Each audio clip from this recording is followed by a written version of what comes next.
उत्तराखंड में चर्चाओं का बाजार एक बार फिर गर्म है कि यहां पर क्या कांग्रेस के कुछ बड़े नेता पाला बदल सकते हैं।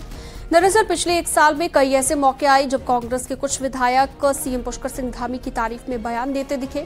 राष्ट्रपति चुनाव में भी कांग्रेस के एक विधायक ने क्रॉस वोटिंग की थी, जिसकी पहचान कांग्रेस ने सार्वजनिक नहीं की।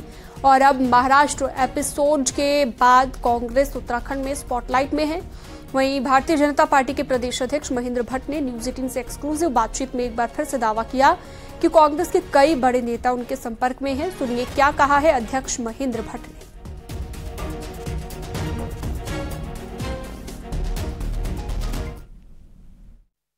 सभी राज्यों में उत्तराखंड, हर राज्य का जो जनप्रतिनिधि है वो विकास चाहता है और जनता का भी प्रेशर रहता है विकास के लिए।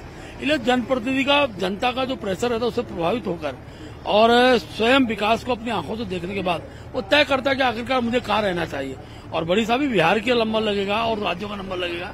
बड़ी संख्या लोग आए उत्तराखंड राज्य में, तो स्वयं रूप से मोदी जी का ये तो अपना राज्य है और यहाँ पर बड़ी संख्या में लोग हमसे जुड़ेंगे। बताएंगे, बहुत लोग आना चाहते हैं। हम भी अब तय कर रहे हैं किसको लेना है किसको नहीं लेना है। तो क्या लोकसभा से पहले ऐसे देखने को मिल सकता है? हाँ, बड़ी संख्या में आ सकते हैं, बहुत से जनप्रतिनिधि आ सकते हैं।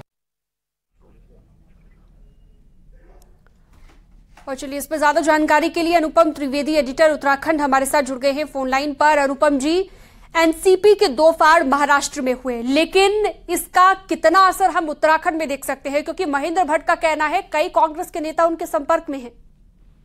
देखिए, मैं थोड़ा सा पीछे जाना चाहूंगा। 2016 में उत्तराखंड में कांग्रेस ऑलरेडी रिबेलियन झेल चुका है। यहाँ बगावती तेवर कांग्रेस की विधायकों ने तब दिखाए थे। 10 विधायक एक साथ बीजेपी में शामिल हुए थे। तब से आज 2023 है, कुल उनमें से जो 10 लोग गए थे बीजेपी में, उनमें से एक नेता हरक सिंह रावत वही कांग्रेस में वापस आए हैं। 9 के 9 इस वक्त बीजेपी फोल्ड में हैं और उनमें से 2-3 तो मंत्री भी हैं। तो ये जो बात महेंद्र भट्ट अभी कह रहे हैं और एनसीपी का जो सारा डेवलपमेंट हुआ है, इसका कुछ आधार है। दरअसल पिछले कुछ समय से लगातार खबरें आ रही थी कि कुछ कांग्रेस के विधायक बीजेपी नेताओं से लगातार मेलजोल कर रहे हैं। कुछ एक ने इच्छा भी जताई थी, जब पुष्कर सिंह धामी मुख्यमंत्री हैं, वो अपना चुनाव लड़ने जा रहे थे बाई इलेक्शन, उस समय भी कुछ एक कांग्रेस विधायकों ने अपनी सीट छोड़ने की पेशकश की थी। तो उस समय से कयासबाजी लग रही थी। और अब जो डेवलपमेंट हुआ है और जिस तरीके से आगे लोकसभा के चुनाव से पहले लोकल बॉडी के चुनाव है, तो कुछ ना कुछ अगर यहाँ पर होता है या कुछ ऐसा डेवलपमेंट देखने को मिलता है तो उसमें कोई आश्चर्य नहीं होना चाहिए। इसीलिए कांग्रेस इस वक्त बहुत संभल के चल रही है। वहीं बीजेपी का कैंप बड़ा अपबीट है। जी, यानी कि कह सकते हैं कि कांग्रेस का झुकाव, जैसा कि आपने जिक्र किया, पहले भी कांग्रेस के कई नेताओं का झुकाव बीजेपी की ओर देखा जा चुका है। अब कोई इसमें अतिशयोक्ति नहीं होगी अगर ऐसा होता है, क्योंकि महेंद्र भट्ट भी कह रहे हैं कि कुछ नेता संपर्क में हैं। तो अगर कांग्रेस के कई नेता शामिल होते हैं बीजेपी में तो इसे अतिशयोक्ति न माना जाए। देखिए, बिल्कुल छुटमुट तो लगातार ये इस तरीके के जो ग्रुप्स हैं वो आते रहे हैं बीजेपी में लगातार ही। 2017 में जब चुनाव हुआ था, 2016 में बगावत हुई थी उत्तराखंड में कांग्रेस के कैंप में, और 2017 में जब चुनाव हुआ था तो कांग्रेस पूरी तरह से हारी थी। फिर जब दोबारा 2022 में चुनाव हुए, उसमें भी कांग्रेस को हार का मुंह देखना पड़ा।